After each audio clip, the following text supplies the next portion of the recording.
Welcome back to another episode of Legitimate Matters. This is your host, William Paris. This is pretty much a continuation from a previous episode that we ran talking about grassroots organizations here in America. As a reminder, there are different grassroots organizations that you can become involved in if you want to make a difference. There's Indivisible, there's Swing Left, Flippable, She Should Run, Sister District. It starts today. These are just a few. But my guests today, Micah Bergdell and Catherine Robinson, are with Indivisible. And we're going to continue our conversation. And hopefully, at the end of the show, you'll find ways that where you can get involved and you can make a difference wherever you live and whatever it is your political stance is. Micah, welcome back to the show. And Catherine, welcome to the show. Thanks for having us. Micah, we were talking in the last show about so many different concerns with our political climate today. We were talking about the current administration, but the takeaway I really wanted my viewers to have is that no matter who you are or where you live, and regardless of whatever your political party is, you can make a difference, but you need to be aware. And unfortunately, many of us are asleep at the wheel, as I would say.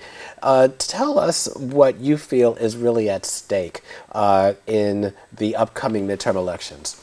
You know, I think at the end of the day, we're really facing an election that is a stark choice between policies that could help everyday people, which I think the Democratic Party represents, and policies that are really geared towards the wealthiest people in America and big corporations. And the tax cut, which the Republicans have decided to run on, is going to be a front and center thing. They handed out a multi-billion-dollar tax cut to the wealthiest corporations and individuals in America. And meanwhile, you have everyday people, working class people in America that are still struggling to make ends meet. They're struggling to pay for college and be able to put food on the table. And I think that they really have not addressed the core problem that really exists in a lot of districts that went for Trump. And I think that's where the opportunity is at, too. Well, as we move closer to the midterms, both parties are doing their best to reach out to the young people, because it's not common, and you and I talked about in the last show, that young people will show up for midterm elections, but they will for the presidential, the general election. Catherine, I'm going to turn my attention to you. And before we even dive into political views, share with us your experience as Generation Z. You just graduated from high school. Congratulations. I'm about to, but yes. Okay, you're about Still to. very exciting. But what is politics a conversation that you have with your peers? It is now. It is now. It has become one. When we had a president like Obama, none of us really cared, because we just sort of thought, oh, well, we're in good hands, so we don't need to care about anything political. Did you think that was normal to have an African-American president? Really? Because Obama became president when I was 8 years old. Okay. And for my entire life, my parents, both African-American, told me that, anything is possible. And when he began to run, it was as though that was justified. My parents saying that to me was suddenly real. I see. And so I sort of believed for a very long time that the sky was the limit, that I could become the president, that I could do all of these things. And I had so much hope when I was a kid, and then fast forward 8 years later, and suddenly everything has changed. What's changed? A lot. Mainly, I don't feel safe.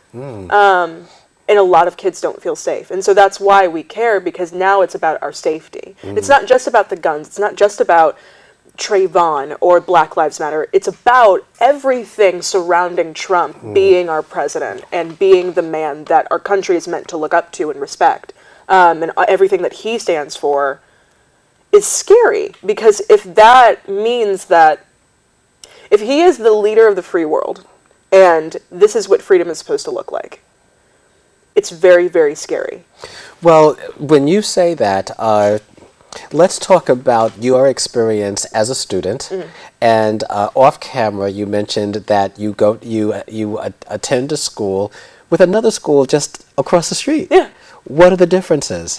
My school is 90 to 95% Black and Latino, and only 2 to 5% white, Asian, Pacific Islander, and ethnically ambiguous sort of. There's a very, very low population that is not Black or Latino. That's my school. The school right across the street, though, is 95% Caucasian.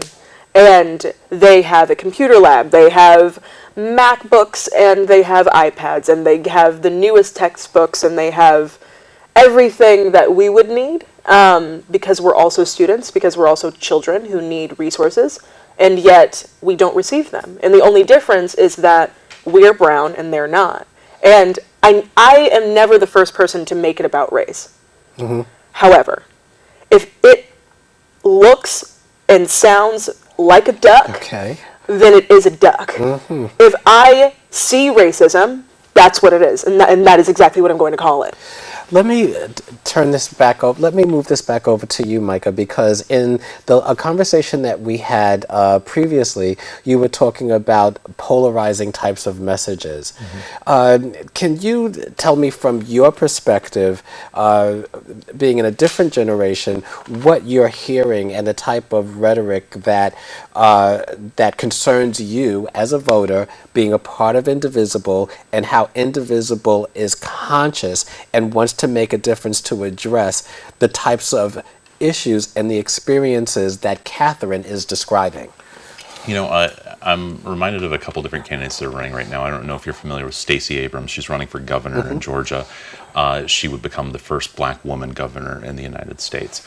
And while there's a little bit of a generation gap between Catherine and I, I think there is definitely a level of enthusiasm amongst people underneath the age of 40 to see change happen, both in politically broadly, but also within the Democratic Party. And you find in a lot of states around the country that they want to nominate safe candidates. In the state of South Dakota, where my family is from, the Democratic Party establishment is really pushing the white male candidate, and yet there is the possibility of electing the first Native American woman attorney general in the state. And that's a race that I've gotten very involved with and interested in. And I think that Democrats have to stop playing it safe. They have to really get involved and understand that you can't just talk to minorities and look at them as a voting bloc. They need to have a seat at the table where everybody is treated as an equal, and that the ideas and issues that matter, whether you're white or Black and everywhere in between, that you're able to actually listen and address those issues. Well, we've already gotten off to a great start. We're going to go to break, and when we come back from break, we're going to dig a little deeper into polarization, and Catherine, certainly your experience as a young, brown, African-American woman who is part of the Generation Z. Stay tuned. This is about to get good. We'll be right back. Started as an online Google document that changed what was politically possible. I'm more politically engaged than I ever have been. Indivisible began as an online guide to resisting the Trump agenda. Now it's given rise to a growing movement. It was written, interestingly, by former congressional staffers. If there is going to be an anti-Trump movement, this is going to explain a lot. A rally put on by Indivisible Baton Rouge was held today at the Capitol. Right now, Indivisible Charlottesville is holding an emergency health care rally. It was an explosive hour and 15-minute town hall in Nottoway County. 800 people packed into the York High School auditorium. Just by watching the very end, you could tell how it all went. What is Indivisible? This is Indivisible.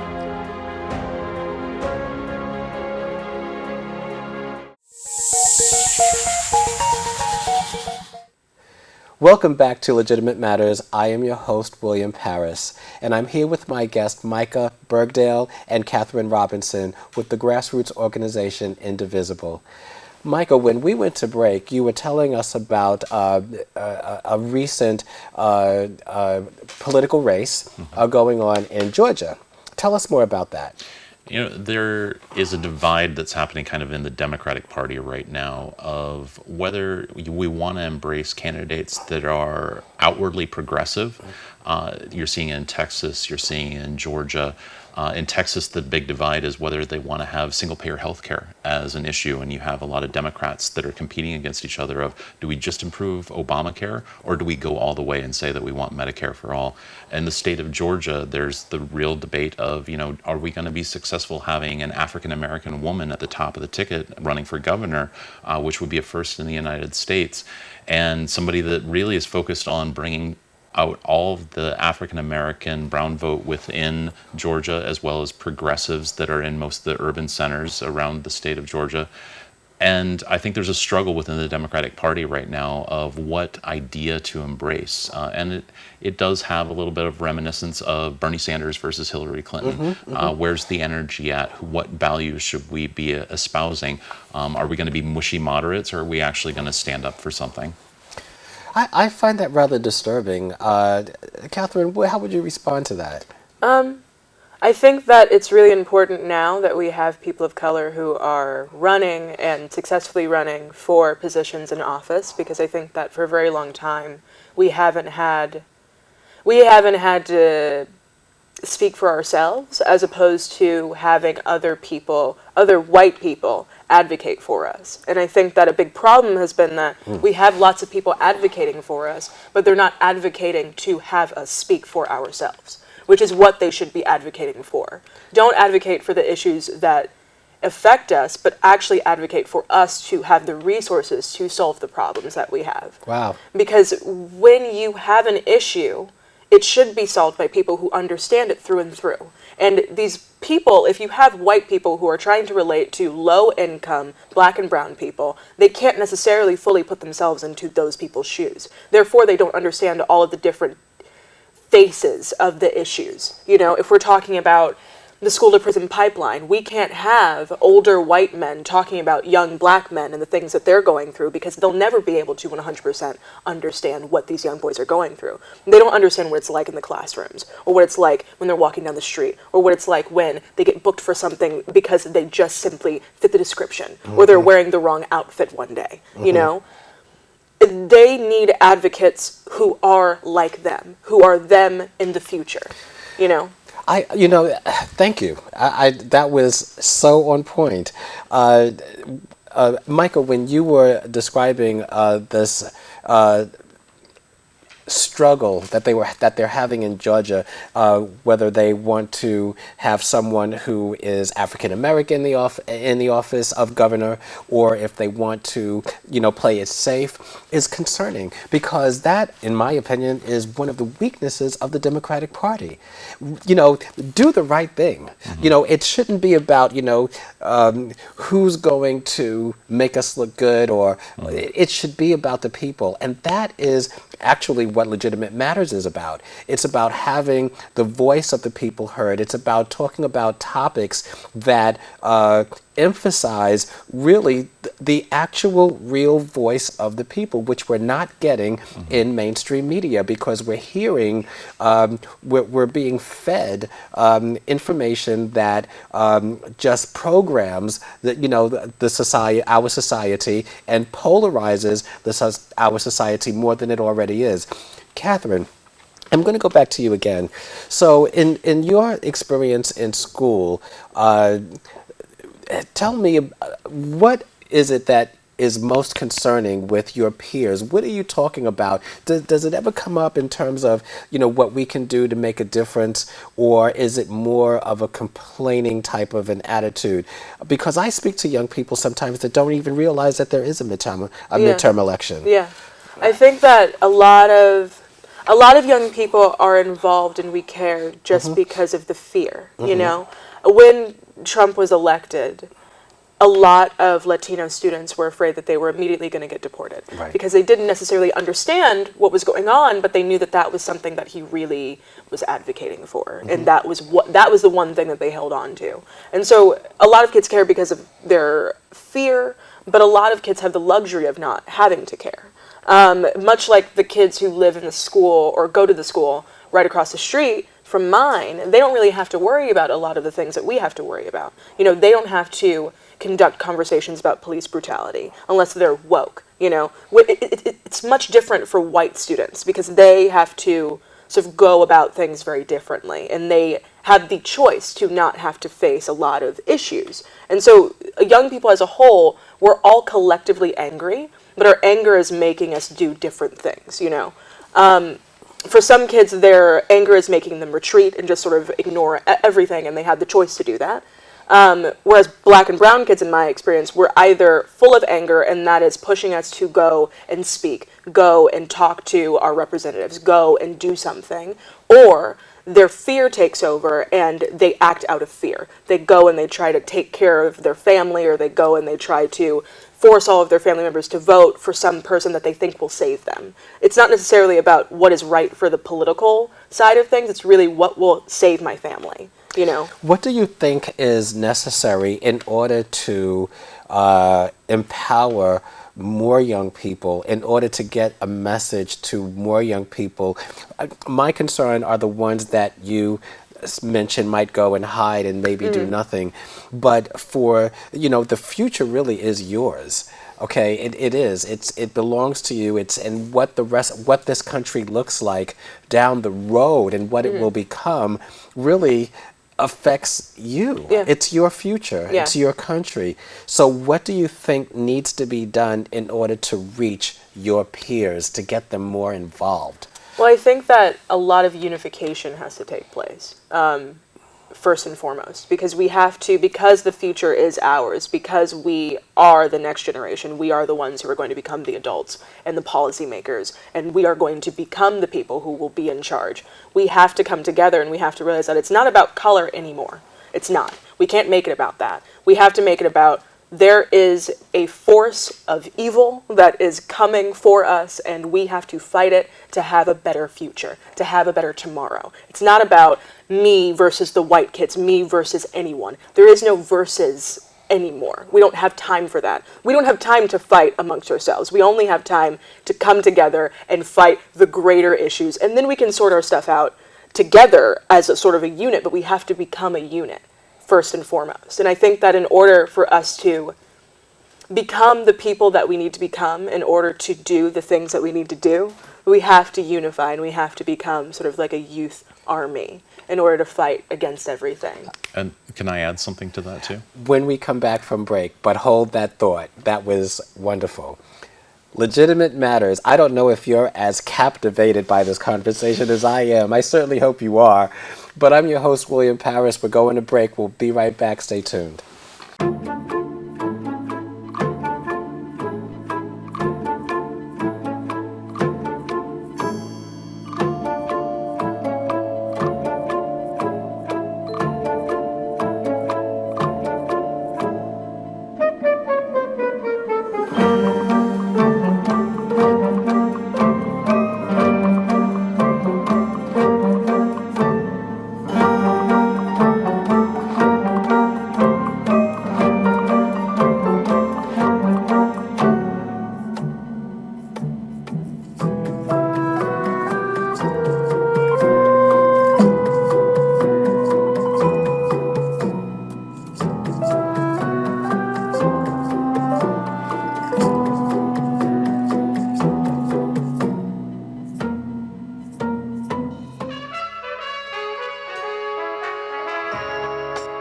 Democrats who were looking forward to the election of Hillary Clinton and expecting that it would happen had some obstacles ahead of them in 2018 for maintaining majorities in Congress.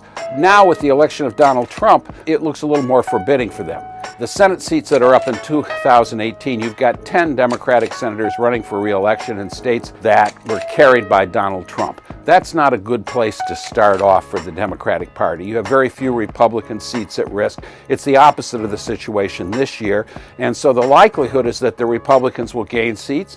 If the Trump administration administration is seen as successful in producing good results. The Democrats might lose quite a few seats. If the Trump administration is seen as unsuccessful, Democrats might hold losses down towards zero. So we'll see about that in the House of Representatives. Remember, Mitt Romney carried a majority of House seats, 226. Donald Trump carried more than that. That's going to make it tough for the Democrats to gain the seats they need for a majority in the House.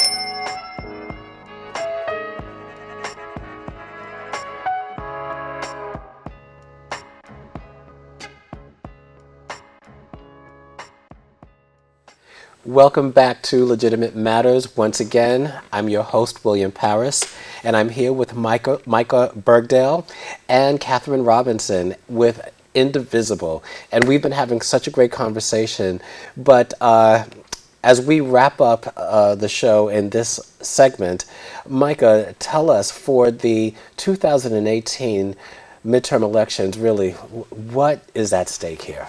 You know, I want to piggyback off of something that Catherine just talked about, which is that sense of unification amongst young people. We have a serious problem with school shootings that are happening right now and with guns, and that has started a lot of political activism. But I think a lot of people have also recognized it's not just these mass shootings that happen that make national media attention. It's the shootings in inner city schools and the problem of guns that are plaguing all communities of color. And I think that that is something that if young people grab onto that, that we can actually do something about it in these midterms.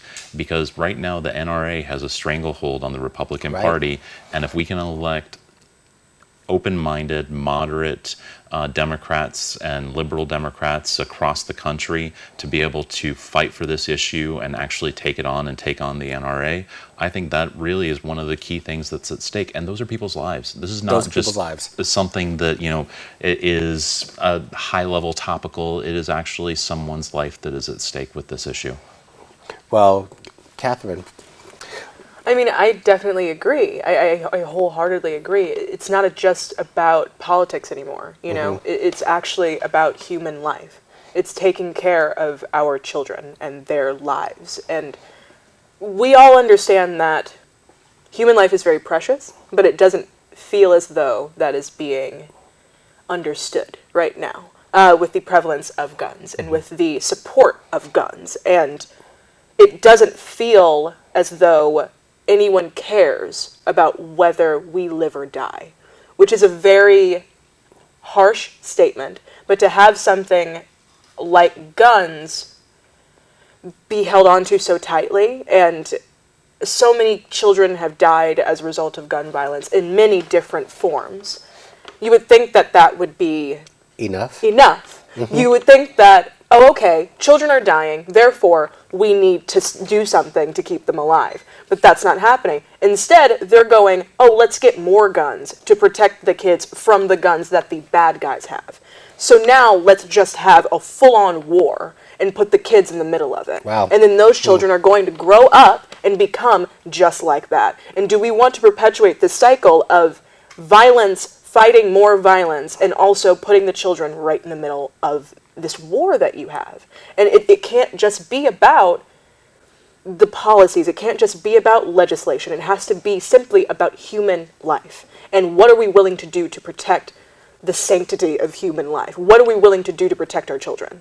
We are the only country in this entire planet that has this problem. I mean, that's what's phenomenal about this. Wow. In terms of the developed countries, and the fact that Australia, the UK, Europe, Canada even have had very common sense gun legislation. This is not about taking everybody's gun away. You know, you're still going to have guns that exist in the United States, but there are basic things you can do in terms of background checks, in terms of restricting the ammunition size, making sure that you don't have kids getting access to guns like what just recently happened within Texas. It's outrageous that you can't pass common sense legislation. Well, what are the, certainly it's the Republicans that are holding on to the gun laws as they exist currently, but what are the Democrats not doing? In our conversation, we talked about the Democrats really not having a clear message, and if they really don't get their act together, we're going to lose in 2020 because they're confused amongst themselves.